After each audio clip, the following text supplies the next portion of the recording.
Тут вот человек, які конкретно может подтвердить, что и іншых наций, народов есть национальная идея. У болгар якая? Коротко, если бы ее можно было сказать, то можно было бы также выразить и белорусскую. А если бы можно было так просто выразить белорусскую, я думаю, что сегодняшней передачи бы и не было. Лозунг белорусских поляков «Свобода всем».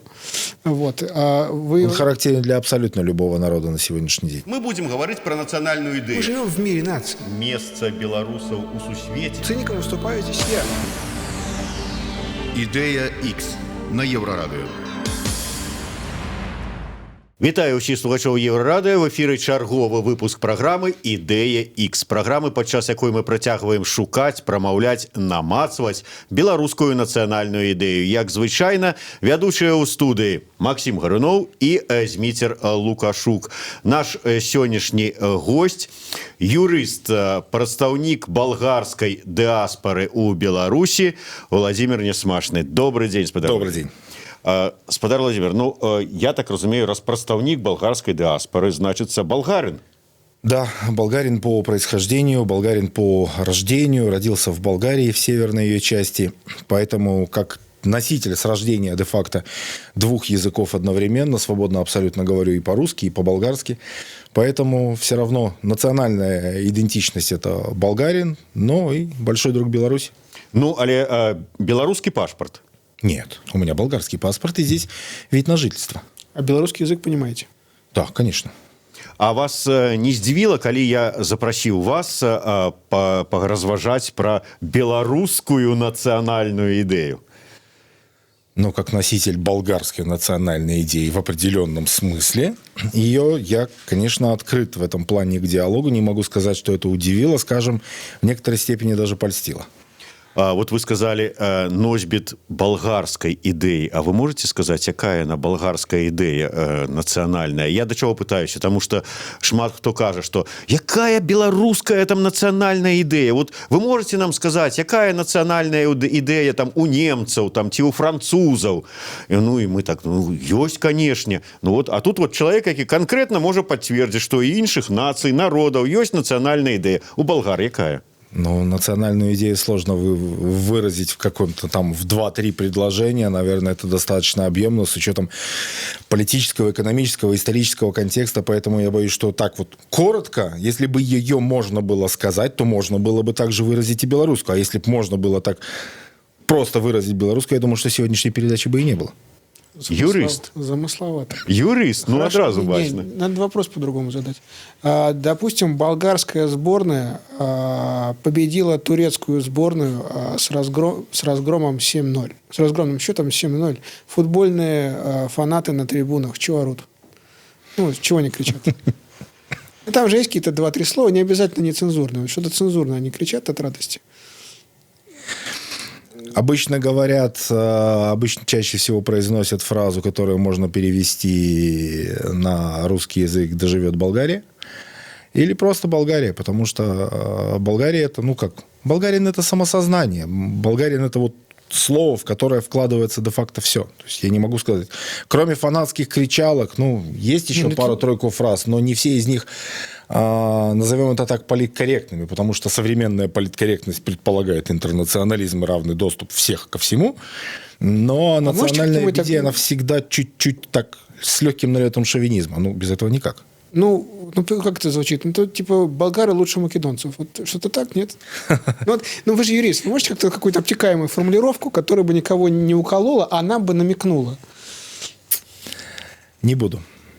Вы не будете, потому что это трудно, или там в самом деле настолько все нецензурно и неполиткорректно? Нет, зачем? Я бы сказал, что это может позвучать неполиткорректно, а если уж я в сегодняшнем эфире представляю Болгарию как нацию или как Болгарию как кусочек, проживающего здесь человека. В некоторой степени нет. Я сказал бы, что это было бы некорректно по отношению к моим соотечественникам. Хорошо. Тогда вот у вас прозвучало так. То есть, когда болгары со счетом 7-0 разнесут турок, то болгары будут кричать «Болгария», а второй «Живи Болгария». Як живе Беларусь. Вот примерно то же самое. Можно было бы, можно было бы так перевести. Вот ближе даже на белорусский язык. А как по-белорусски будет? А как по-болгарски будет звучать? Да живее Болгария. Точно так же, как болгары могут кричать «Болгария за Болгари». То есть Болгария для болгар. Но вот это как раз-таки не совсем политкорректный термин, тем паче, что... Они это будут кричать... То есть вы слышали, что они кричат на трибунах? Бывало. Не, я имею в виду в момент радости и ликования и объединения. Вот. Ну, не когда марши там ідуть по вулиці, там певні з національно орієнтованих, назовем это так. А счастье, турок разбомбили 7-0. Это одна из идей борьбы за болгарскую государственность и независимость, потому что с турками это, конечно, хороший пример, но достаточно болезненный в болгарской национальной памяти с учетом 500-летнего ига. Никуда вот не денешься. Я специально Да, я в курсе. У нас очень сложное у многих одновременно отношение, допустим, вот... Ничего не буду говорить плохого про турок как таковых, но сейчас это так называется, османская ига, для того, чтобы не обязать турок. Но вместе с тем очень много болгар, которые относятся с достаточной долей, я бы сказал, конкретно шовинизма, да, к этому моменту, и конкретно говорят, что Болгария – это Болгария, а турок мы не хотим. Смотрите, значит, болгары были 500 лет в составе Османской империи. Да. И у болгар есть какое-то, вот, как вы сказали, не очень... у болгар сдержанное отношение к современным туркам. Это похоже, да, белорусы в составе Российской империи были лет 300, 350, 400, отдельные куски. Отношение белорусов к россиянам и отношения... Я не могу сказать, что белорусы относятся к русским как бывшим или существующим завоевателям. Нет, это не то, совершенно другое. Здесь есть определенная общность культур у русских и у белорусов, да? Мы, по большому счету, вот все они славяне. Они в основной своей массе православные. Ну, в достаточной степени, или как минимум христиане.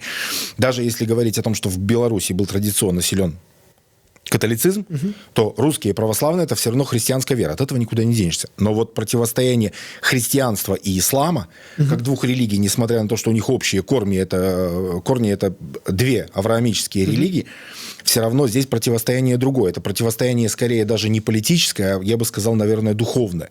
А вот у русских с белорусами, у них противостояние совершенно иного типа. То есть русские и белорусы разделяют себя как две самостоятельные нации, но тем не менее признают отдельные элементы их общности. У болгар с турками это гораздо более сложные элементы, и здесь так коротко не объяснишь. Хорошо, а вот звучание «Живи Беларусь» от звучания вот «Живи до Болгария» чем отличается? Ну, есть какие-то разницы? Нюансы такие этимологические. Хорошо, ладно, может, не очень удачный вопрос. Вот болгары от белорусов чем отличаются? Болгары от белорусов? Хороший вопрос. На самом деле отличие не такое большое. В первую очередь отличие, наверное, продиктованное разностью в историческом контексте в плане того, кто в каких условиях живет. Да? Белорусы – это, назовем конкретно так, нация равнинных, да, каких-то. Равнинная нация. Болгария, основная часть Болгарии – это все-таки горы. Скажем, так, если применять такой термин, как горские племена, они всегда достаточно сильно отличались. Это большей степенью независимости, большей способностью к самозащите своих национальных или племенных, либо каких-то общих интересов. Больше, чем... болгары, наверное, в этой ситуации могут быть, наверное... Не буду говорить, что более ярким примером это будет неправильно, но я бы сказал, что большей тягой к самостоятельности и большей волей к своей собственной национальной независимости, я бы сказал, что они отличаются. Да, степень ассимиляции здесь, в Беларуси, гораздо выше, чем в Болгарии. Болгары больше в некоторой степени ценят чистоту нации. Если можно так это выразить. То есть, если я болгарин, то девушка не болгарка, мне как-то вот не очень. В современном мире это все сейчас по-другому, но в Болгарии даже фамилии по-другому наследовались, нежели, допустим, чем здесь, в Беларуси. Здесь, если есть фамилия, да, то есть в семье фамилию наследовали от деда через отца, да, по мужской линии наследовалась. Болгарская национальная традиция, историческая, она не наследовала фамилию. Фамилия ребенка давалась по имени его отца, по имени его деда по отцу. То есть вот как звали отца вашего отца? Отца Михаил. Вот в болгарской традиции ваша фамилия должна быть Михайлов или Михайлов. У меня отца моего отца звали Иван. Моя фамилия по болгарской традиции должна быть Иванов. Вот даже вот в таких вещах, ну, много отличается. Сложно сравнивать. Одновременно много общего. В конце концов, мы все славяне. Культура похожая, но различается взгляд на жизнь, различается кухня даже элементарно. Ну, много тонкостей. Взгляд на жизнь чем отличается? А чем различается взгляд на жизнь вот у белорусов и русских? Вот видите, а вы меня хотите получить от меня конкретный ответ. Нет. Ну, это, я просто конкретный имперец. Вот поглядите на его. Ну. Не, я захлебываюсь просто от количества историй, которые я сейчас хотел бы рассказать по этому поводу. Но я не буду рассказывать по этому поводу много историй. У меня историй в этом плане в загашнике не так много, но знаете, даже можно так назвать, сказать, у каждого народа, да, есть история, откуда произошла его земля. Вот я знаю белорусскую байку, знаю болгарскую байку. Можете рассказать? Хотите, расскажу, да? Болгарскую байку я услышал уже, наверное, не вспомню, где это, в раннем детстве. У болгарина есть одна особенность. Он любит опаздывать. Это вот элемент национальной черты. Мы слегка любим опаздывать всегда. То ли ввиду славянской расхлябанности, то ли ввиду каких-то факторов. Но, тем не менее. И вот когда Господь Бог делил землю между народами, болгарин опоздал. Приходит последним и говорит: Господи, дай мне земли. Господь говорит: но у меня нету земли. Вот у меня была земля. Я все раздал, кусочек оставил, из этого сделал рай, и все, у меня больше ничего нет. Болгарин говорит: ну, Господи, ну так же несправедливо. Дай мне земли, ты каждому дал. Ты каждому детищу, чаду своему отрезал часть земли по потребностям его. Дай же и мне. Господь говорит: ну, у меня нету, ну, больше нет, чего тебе дать кусочка. Он говорит: Господи, ну, я же сын твой, точно такой же, как и все остальные. Смилостивился Господь над болгарином и отрезал ему кусочек рая. А белорусскую байку, вот не буду отвечать за ее аутентичность, но единственное место, где ее слышал, это от подвыпившего мужичка в электричке Минск-Молодечно, когда вот это вот дачный сезон, бабульки с граблями, с лопатами, все вокруг такие суровые, все вокруг неулыбчивые, стоит мужчина, который слегка навеселее, ему очень хотелось пообщаться, он был страшно благодушен ко всем, и очень хотелось со всеми поговорить, но он рассказал вот такую вот байку, когда с ним разговаривать никто не захотел. Не знаю, это, кстати, очень давно было. Это было еще где-то год 90-й, 91-й. И он рассказал так, что когда Господь делил землю между народами, пришел белорус, и Господь говорит: какой земли тебе дать? Белорус говорит: я не знаю. Ты мне дай любой, я на любой приживусь. Но какую? Конкретизирую. Ну, есть песок, глина, высокая, низкая, сухая, болотистая. Какой тебе дать? Белорус говорит: да мне не важно, я на любой жить буду. Какую Господь даст, на такой жить стану. Господь подумал и сказал: дам тебе от всего понемногу. Немного низкого, немного высокого, немного песка, немного глины, немного болота, немного солнечного. Но за это на все времена даю тебе плохое начальство. Я не буду отвечать, да, за аутентичность, но вот тот вариант, который я слышал. Я не буду говорить, что это прямо вот так вот прослеживается, но взаимоотношения с начальством у белорусов зачастую, будем говорить действительно, были достаточно сложными. Как минимум, наверное, со времен Великого княжества Литовского. То есть начальство хуже Бога. хуже климата.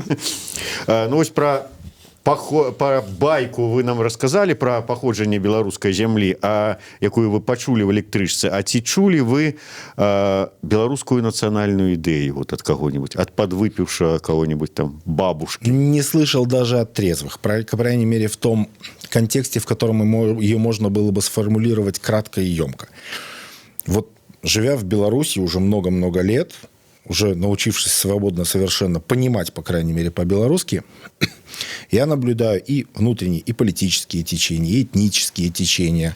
Вот когда идет и какое-то братание народов, да, и разделение по национальному признаку, когда идет обсуждение тех же государственных языков, я прекрасно помню, я уже был в достаточно зрелом возрасте, для того, чтобы понимать, стоит ли русский язык делать государственным, или школы должны все переходить на белорусский язык.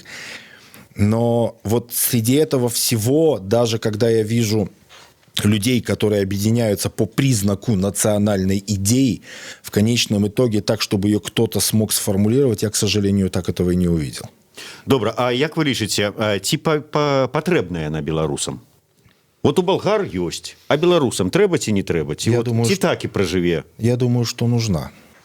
Я думаю, что нужна. Белорусам немножко нужно быть более активными. Вот мое личное мнение. Белорусы прекрасный народ. Хлебосольный, добрый. Но зачастую, сравнивая даже вот свою родину с Беларусью, белорусы гораздо меньше улыбаются. Вопрос у меня всегда, почему? Ну, северяне, потому что. Литовцы тоже не улыбаются. Не знаю. Латыши. Финны улыбаются, латыши прекрасно улыбаются. Я периодически езжу, я бываю в Литве, я бываю в Латвии. Вот в Латвии я был буквально 2 недели тому назад. И они улыбаются. Они гораздо свободнее в проявлении своих чувств и эмоций, чем белорусы. Почему-то белорусы страшно себя зажимают. Я считаю, они этим самым себя де-факто дискредитируют. Наоборот, надо быть ярче, надо быть конкретнее в своем либо в своей национальной идее, либо в своей национальной самоидентификации. Точно так же, как споры знаменитые, да, а мы белорусы или мы литвины? Вот элементарно вот это вот различие двух литвинов, на базе которых появились современные белорусы, это уже дает пищу не только для размышления, но и для того, чтобы делать из этого выводы. Но выводов почему-то никто не хочет делать. Але глядзіце, мы гаворым пра беларускую нацыянальную ідэю, тым не менш Беларусь такая дастаткова шматнацыянальная краіна. Разумеется. Тут і палякі, тут і літоўцы, тут і рускія, і болгары, украінцы і габрэі. Як ці магчыма знайсці такую нацыянальную ідэю, назовем ее беларуская там ці не беларуская нацыянальная ідэя грамадзян гэтай краіны, якая зможа аб'яднаць усіх? Вы знаете, это как построить крышу над общим домом, в котором живут все. Наверное, можно. Но вопрос, кому это нужно. Нужно это людям, которые выходят на какой-то протест, если они не согласны с чьей-либо политической волей. Вопрос, нужно ли это людям, которые, в принципе, утром уходят на работу, вечером возвращаются домой для того, чтобы переночевать и утром идти на работу. Это в контекст совершенно иной. Я бы сказал, что белорусская национальная идея, наверное, нужна в зависимости от понимания того, в каком направлении движется Беларусь как страна. То, что Беларусь должна существовать как независимое государство и политическая система, однозначно считаю, да, более чем достаточно для этого оснований. Для того, чтобы это государство ввести наравне или рядом с другими народами, нужна национальная идея, потому что иначе мы превратимся как вот точно так же, да, болгары и македонцы, например. В Македонии не очень любят болгар, а болгары считают македонцев братьями. Все очень просто. Я, как болгарин македонца, понимаю, потому что на 80% наши языки совпадают. Ну, окей, на 70%. Я прекрасно могу общаться с сербами. Наши языки совпадают примерно наполовину. Мы тоже их в определенной считаем степени братьями. В Болгарии очень популярна сербская музыка, македонская музыка, особенно у молодежи. Хотя своей болгарской музыки достаточно много, и одно из самых главных течений в современном развитии музыки это как раз-таки на этнооснове. А вот здесь почему-то вот этого нет. То есть, оно есть, но в зачаточном каком-то состоянии. Вопрос, почему? Слушайте, а вот давайте вот такой вот эксперимент. Вот, предположим, я болгарский интеллектуал, вот профессор болгарского университета. Пришел в какой-нибудь ресторан, где вот люди собрались за большим столом, общаются. И вот я, закинув ногу на ногу, говорю, что вот в Болгарии при султанах, при империи порядок был. А тогда полиция не брала взяток. Тогда налоги были человеческими. Тогда никакого мракобесия у нас, в общем, в обществе не было. А если и было, то очень маленькое.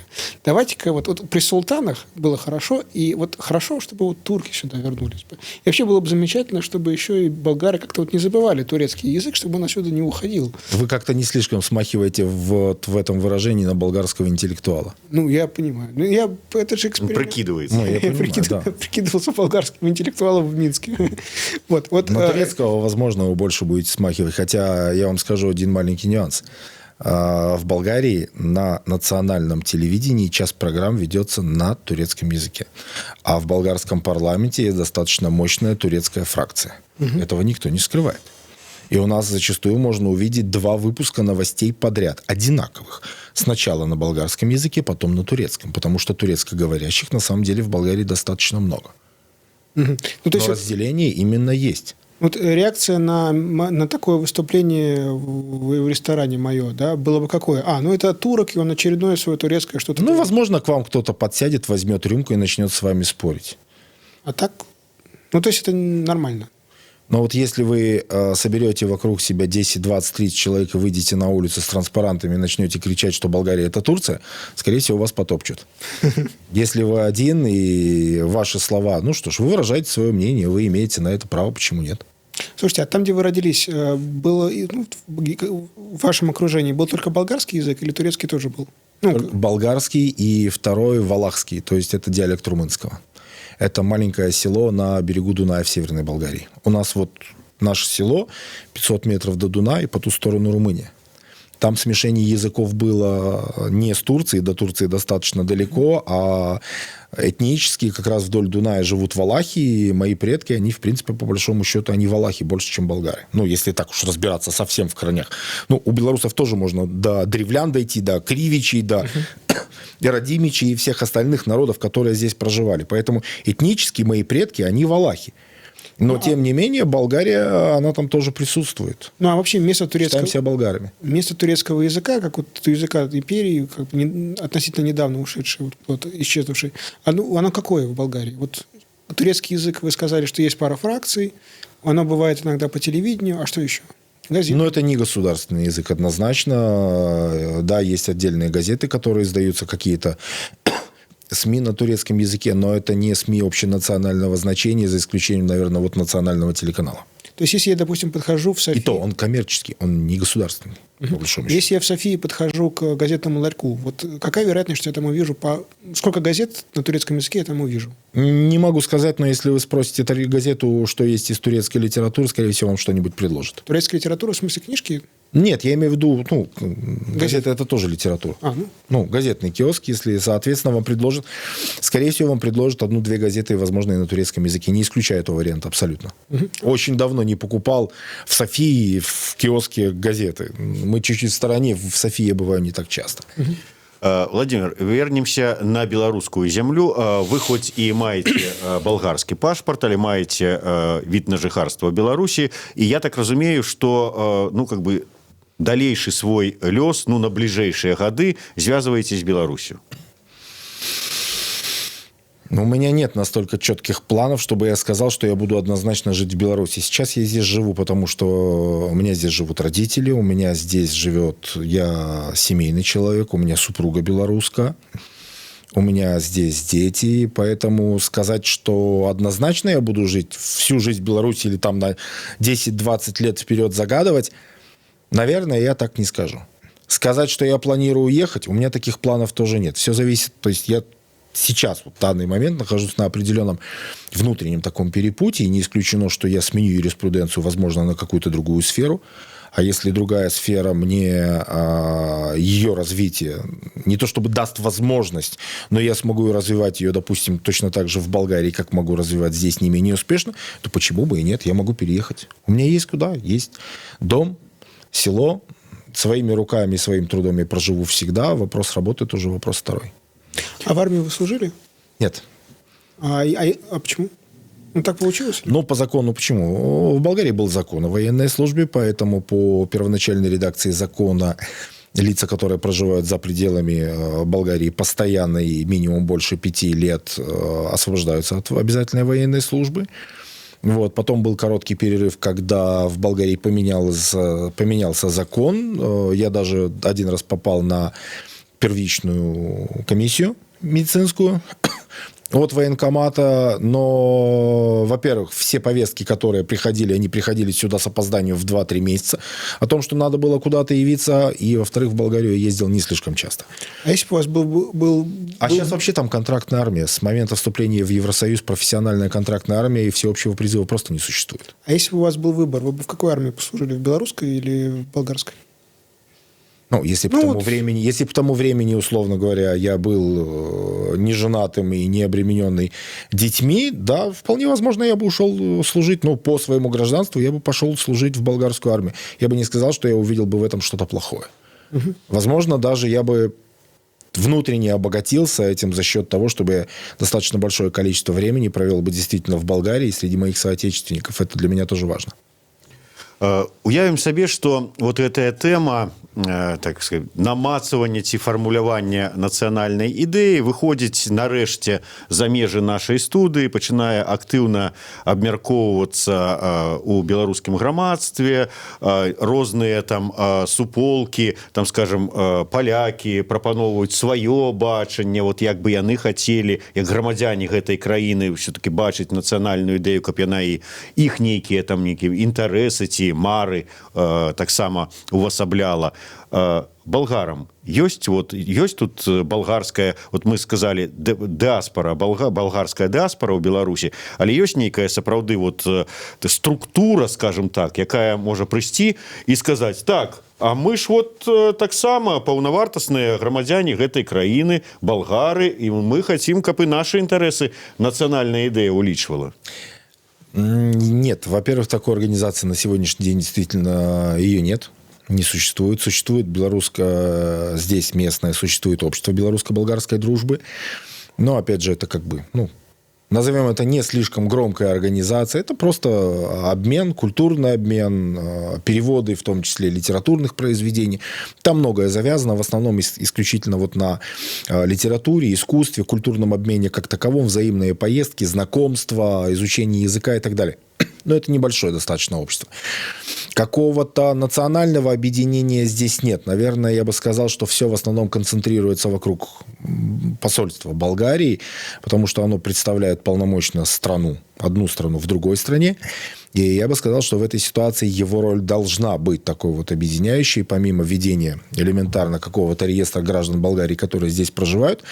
Это ведь вопрос и участия в политической жизни Болгарии, это участие в выборах, голосовании, тут много. Но одновременно, в то же время, почему нет такого объединения? Болгар в Беларуси на самом деле не так много. То есть, если говорить о других национальных, назовем, меньшинствах, просто говоря, что это не белорусы, это литовцы, поляки, еврейская диаспора, русские, их много, их тысячи, десятки тысяч. Но болгар в Беларуси около 100 человек. То есть здесь, по большому счету, говорить о том, чтобы здесь объединять и создавать некое движение, которое бы либо защищало интересы болгарской диаспоры, по умолчанию это должно делать посольство и консульские службы, либо объединять нас, интегрируя нас в белорусскую национальную идею, нас действительно слишком мало для того, чтобы требовать самостоятельного места в рамках этой интеграции. Мы были в Гродно, встречались с представителями польской общины, и они сказали так: мы, с нашей точки зрения, белорусская национальная идея – это как в Америке, свобода. Свобода самовыражения. Вот пока, говорит, здесь будет свобода, для всех, тогда нам, меньшинствам, здесь будет приятно и хорошо жить, и мы будем только за и поддерживать эту страну. В условиях свободы хорошо жить в любой стране, скажем так. Можно ли сказать, что вот этот польский лозунг лозунг белорусских поляков «Свобода всем». Он характерен для абсолютно любого народа на сегодняшний день. За исключением отдельных стран, где жесткий исторически сложившийся порядок, в первую очередь основанный на религиозных воззрениях, просто не дает этой свободе развиваться в том контексте, в котором она существует, в современном мире. То есть, если говорить о свободах внутри Европы, свободах на территории Соединенных Штатов Америки, это одна степень свободы. Если вы поедете в Иран, в Ирак, если вы поедете на север Турции, если вы поедете в Арабские Эмираты, то свобода там тоже как понятие существует, продекларировано, но в реальности оно существует гораздо более в узком смысле. Элементарно коснемся тех же прав женщин. которые там совершенно неравноправны с мужчиной. Даже если это где-то продекларировано конституционно, то исторически в народном контексте этого равноправия все-таки нет. В Беларуси все гораздо с этим, гораздо лучше, потому что мы европейская страна в первую очередь. Я бы сказал, что Беларусь изначально страна с европейским будущим. Мне это будущее хотелось бы видеть. Два момента. Скажите, вот болгары, которые живут, может быть, и народились в Беларуси, живут, вот это 100 человек. И нават вы, хоть и кажете, невядома, ці застанусь я праз 10 гадоў у Беларусі, ці не. Але у вас тут ёсць дзеці, ёсць сям'я, ёсць бацькі. І вот уявім сабе сітуацыю, я не ведаю, донбасскую у Беларусі. Якая рэакцыя будзе? Болгар, Беларусі. Те болгары, которые здесь проживают уже достаточно давно, есть люди, которые не просто давно проживают, есть люди, которые по 20, 30, по 40 лет уже и в Болгарии-то не были. Но я думаю, что основная наша масса, скорее всего, поддержит Беларусь в ее движении к самостоятельности, несмотря на то, что у нас по закону отсутствует право политического голоса и право заявлять о каких-то политических пристрастиях.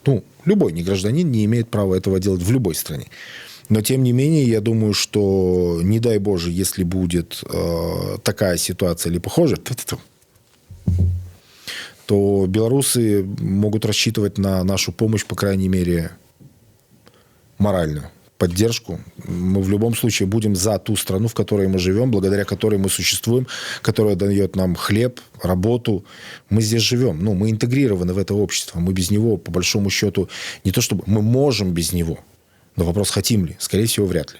И менять это общество на какое-то другое резко вряд ли захотим, потому что это равносильно переезду в другую страну. Я уже не говорю о том, что это будет какой-то, опять же, не дай Боже, период, связанный либо с насильственной сменой власти, либо сменой политического строя. Такого никто бы не захотел. Если в любой стране происходит революция, либо эволюция, в первую очередь забота народа в том, чтобы обеспечить ее по возможности мирно и обеспечив права, в первую очередь, собственных граждан, а уже потом наравне с ними всех остальных. Мы нарэшце сфармулявалі, да прыкладу, беларусы, грамадзяне Беларусі нейкую нацыянальную ідэю, прыносім яе вам. Якая нацыянальная ідэя, вы б сказалі, што ні ў якім разе і я, як балгарин, і болгары, якія жывуць у Беларусі, мы яе не прымем? Ёсць такая адразу сходу? Вспоминается история, произошедшая 2000 лет на Ближнем Востоке, когда Пилат спросил у Иисуса: «Ты царь иудейский?» Иисус ответил ему: «Это твои слова». Поэтому в этой роли мы будем чуть-чуть как Иисус. Мы скажем: это ваша идея, это ваши слова, это ваше стремление. Мы не можем на него повлиять, да мы и не станем на него влиять. Это же ваша воля, потому что если вдруг, предположим, сложится ситуация, что любая национальная диаспора или любое национальное меньшинство будет ужато в своих правах настолько, что посчитает себя ущемленным, каждый из нас волен или вправе покинуть эту страну и найти себе другое место. Либо вернувшись на историческую родину, как это в свое время достаточно плотно происходило у еврейской диаспоры, либо переехать в любую другую страну в Европе, которая покажется нам достаточно комфортной. Мы тоже в состоянии... белорусам от себя бежать некуда. Если надо будет, мы уйдем. Но бежать из нас никто не хочет. Я более чем в этом уверен. Добра, а ў такім выпадку, якая нацыянальная ідэя вам падаецца найбольш камфортнай? Прычым, каб яна і для беларусаў, і для болгар, і для палякаў, і рускіх, якія тут жывуць у Беларусі, падышла? А какие есть варианты выбора? Шмат у нас пропановывали. 70... Всем по 500. Да. Нет, всем по 500 это не национальная идея ни разу. Хорошо. Ёсць розныя варыянты. Ад самай простай, сугучнай з футбольным лозунгам «Жыве Беларусь», якую вы таксама прыгадалі, да больш такой радыкальнай, якую там, скажем, Адам Глобус сфармуляваў: «Барані сваё, а здрадников догони и заби». Давайте так. Возьмем чуть-чуть, копнем в сторону истории. Как много людей, как много мнений людей, живших до сегодняшнего дня, вы можете положить в основу своей национальной идеи. Был Костусь Калиновский. были знаменитые белорусские поэты. Был Купала, Колос, Бядуля. Было огромное количество людей, вплоть до Яна Гусовского, если хотите. Вспоминайте его легенду о Зубре. Там тоже есть элемент национальной идеи. Вопрос. Какое количество их мыслей вы собираетесь положить в национальную идею? Это первый вопрос. Но пока вы думаете над ответом над ним, я задам другое. Насколько на сегодняшний день эти национальные идеи национального движения, единства и самоидентификации могут существовать на современном этапе развития человечества как такового? Вот мы центральноевропейская, будем говорить, мы белорусы, мы центральноевропейская страна.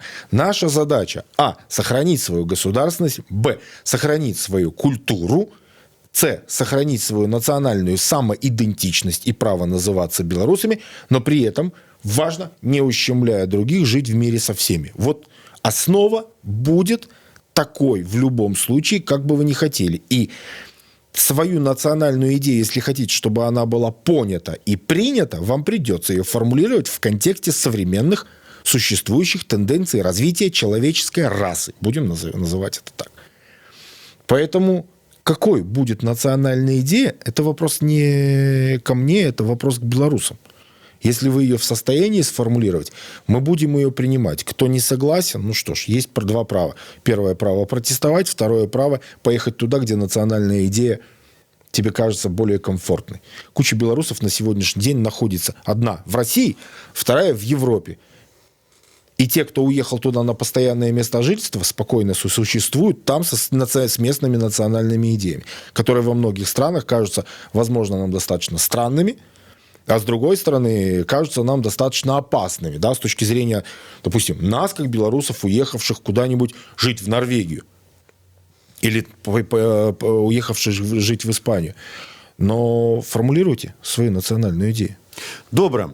Сели беларусы ўсей сваёй грамадой, стол поставілі ад Брэста да Оршы, нічога не змаглі сфармуляваць, нарэшце выбралі. За столом вы ее не сформулируете, вы там другим будете Это заниматься. круглый стол был, дискуссия, абмеркаванне, конференция, нічога ўсё адно не атрымалася. Выбралі хадакоў, прыйшлі хадакі да Владимира Несмачнага і кажуць, у нас нічога не атрымалася, мы ведаем, ты юрыст, разумны, прыгатаваць можаш смачныя розныя нацыянальныя блюды, і беларускія, і балгарскія, і ўсяго свету. Падкажы нам.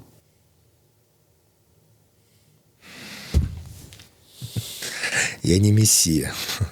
Нет пророка, конечно, в отечестве своем, но в своем отечестве я на звание пророка и не претендую. А вот в чужом отечестве я тем паче пророком быть не хочу. Я могу помочь с формулировкой, я могу помочь с каким-то, не знаю, самоопределением, но я считаю, что на сегодняшний день в Беларуси существует достаточное количество духовно богатых и интеллектуально возвращенных людей, которые в состоянии сформулировать. Поэтому в то, что придут ходаки ко мне, я по определению не верю.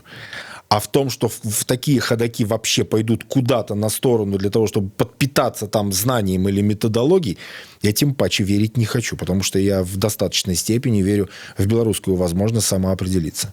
То есть, в общем, что я услышал, идея должна быть такая, чтобы они отсюда не уехали, чтобы им тут хорошо было. Вот если они отсюда... Будет им хорошо, будет и нам. То есть они никогда ничего не признаются, но как только если они поехали отсюда, что-то не так сформулировали. А Есть золотое правило поведения, которому учат на уровне детского сада.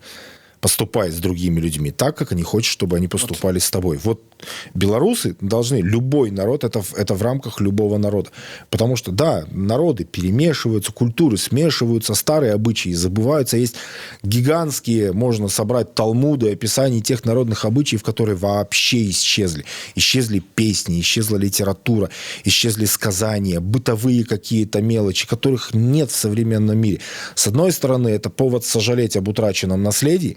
С другой стороны, это наследие, которое на сегодняшний день вряд ли что-то даст, опять же, кроме истории как таковой.